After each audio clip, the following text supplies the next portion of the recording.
Let's read this question first. क्या है? The experimental data for decomposition of N2O5 वो दिया हुआ है और ये गिवन रिएक्शन है।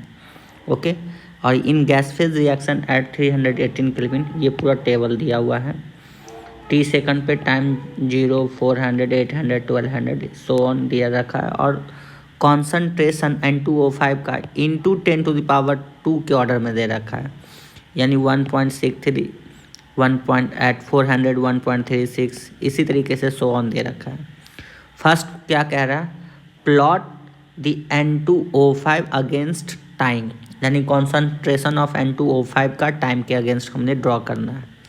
तो ये फर्स्ट पोर्शन में देखिए, अगर मैं बात करूं तो मैंने ये जो 1.63, 1.36 ये कॉन्सनट्रेशन इस तरफ वाई एक्सिस पे और टाइम को मैंने एक्स एक्सिस पे प्लेस किया है। ओके अब देखिए क्या है, तो यहाँ पे मैंने 0.0, 0.2, 0.4 एंड सो ऑन इसी तरीके से 1.6 और ये 0 सेकंड, 400 सेकंड, 800, 1200, 1600 इस तरीके से किया है। अब देखिए ना, हम लोग अगर मैं 0 सेकंड पे बात करूँ तो ये क्या आएगा? 1.6 से समथिंग ग्रेटर आएगा और यहाँ पे मान लीजिए ये मैंने 1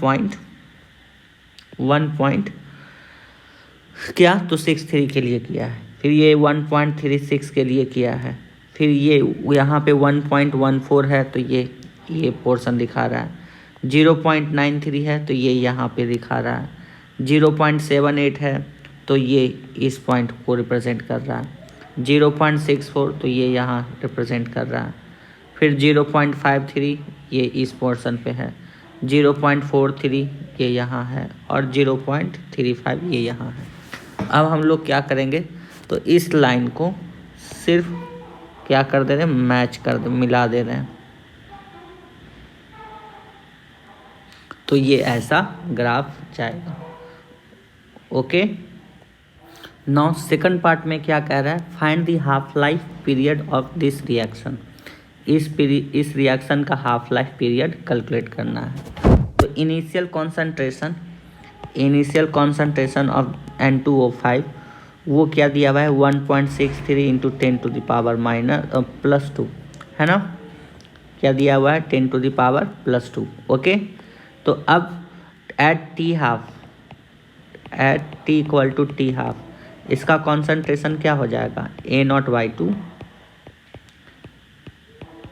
यानी अगर 1.63 को 2 से डिवाइड करूं तो ये आ जाएगा 0.81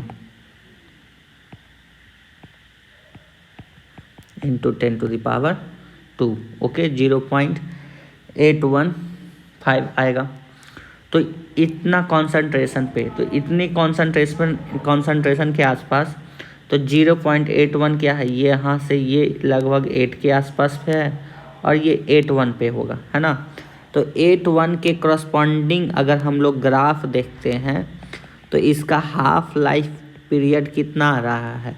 तो 1400 से 1600, ऑलमोस्ट 1500 के अबव, है ना। तो हाफ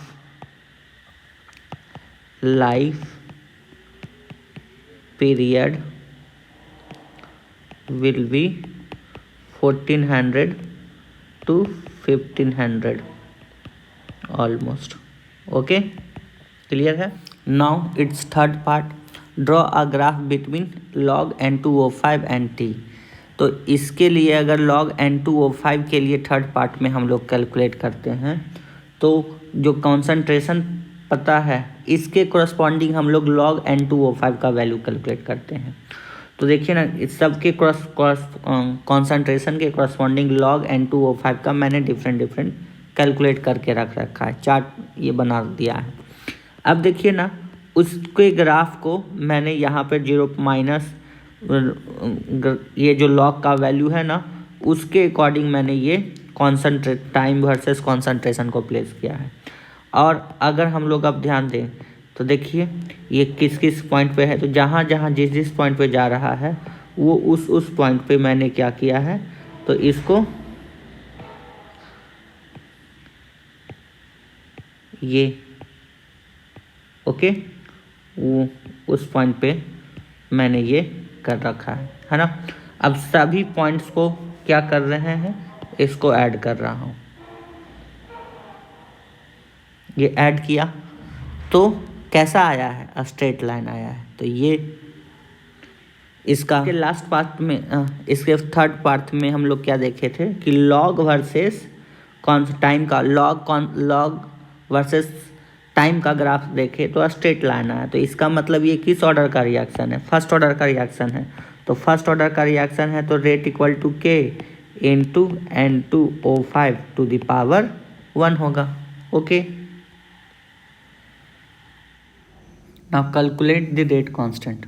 ओके, तो रेट कांस्टेंट के लिए अगर हम लोग समझें तो फर्स्ट ऑर्डर रिएक्शन का लॉग के टर्म में क्या होता है, तो k t equal to 2.303 log a upon a minus x है ना। तो log a upon a minus x है। तो इसको अगर हम लोग फर्दर करें तो इसको मैं क्या कर देता हूँ, के upon 2.303 T log A minus log A minus x. Side में चेंज कर रहा हूँ, तो जब मैं साइड चेंज करूँगा तो क्या आ जाएगा, log A minus X minus के upon 2.303 into T plus log A. तो ये क्या आ गया, अगर मैं इसका स्लोप देखूं लॉग वर्सेस टी के केस में तो स्लोप इसका कितना है, माइनस के अपॉन 2.303 है ना।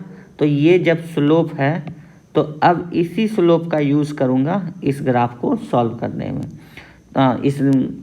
इसके के को कैलकुलेट करने में। तो यहाँ पे देखिए ना, आपको हम लोग को क्या पता है, लॉग का स्लोप पता है 3600 3200 तक, यहाँ से यहाँ तक का 3200 और 0 के बीच का।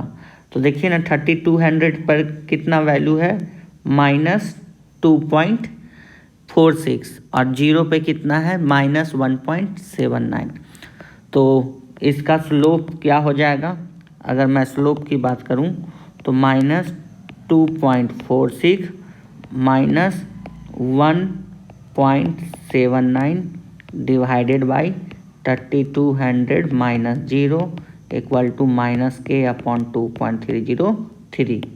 ये कर देंगे तो यहाँ से जब हम लोग कैलकुलेशन करेंगे तो कितना आ जाएगा, तो -2.46 प्लस 1.79 डिवाइडेड बाई 3200 और ये माइनस के अपॉन 2.303। तो यहाँ से अगर हम लोग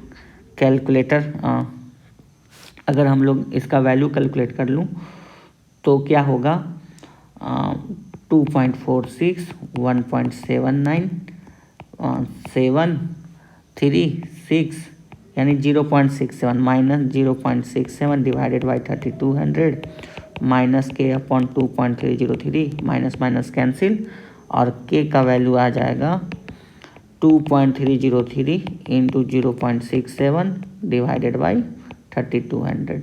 ये आंसर फाइनल कैलकुलेशन करके आ जाएगा। Okay everyone, now last part of this question, calculate the half period of K and compare with it to second के साथ कंपेयर कीजिए। तो अगर इसका मैं हाफ लाइफ कंपेयर करूं, हाफ लाइफ पहले कैलकुलेट करना होगा, तो 0.693 अपॉन के का वैल्यू हम लोग कैलकुलेट करते हैं तो क्या आता है 4.82 इंटू 10 टू द पावर -4। तो 0.693 divided by 4.82 into 10 to the power -4 और ये क्या आ जाएगा, सेकंड आ जाएगा। अब इसका देखिए हम लोग वैल्यू जब कैलकुलेट करेंगे तो क्या आता है, तो 0.693 divided by 4.82 into 10 to the power -4 value कितना आया 1.437, यानी इसको मैं क्या लिख सकता हूँ 1.437 into 10 to the power 3 second. Okay, तो ये यहाँ से के का टी हाफ का वैल्यू आया। अगर मैं इसके सेकंड इक्वेशन में जाऊं, देखिए हम लोग उस सेकंड में वापस चल रहे हैं, तो वहाँ पे हाफ लाइफ कितना आया था, 1400 से 1500, और यहाँ पे भी हम लोग देख रहे हैं तो एग्जैक्ट जो आ रहा है from the graph, from in second, from the graph we were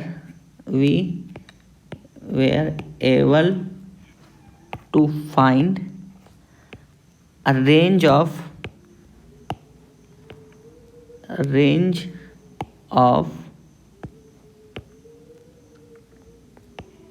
half life. Okay, and here हम लोग एग्जैक्ट कैलकुलेट कर पाए हैं और हमारा रेंज ऑलमोस्ट सही था, 1400 to 1500। Okay, thank you.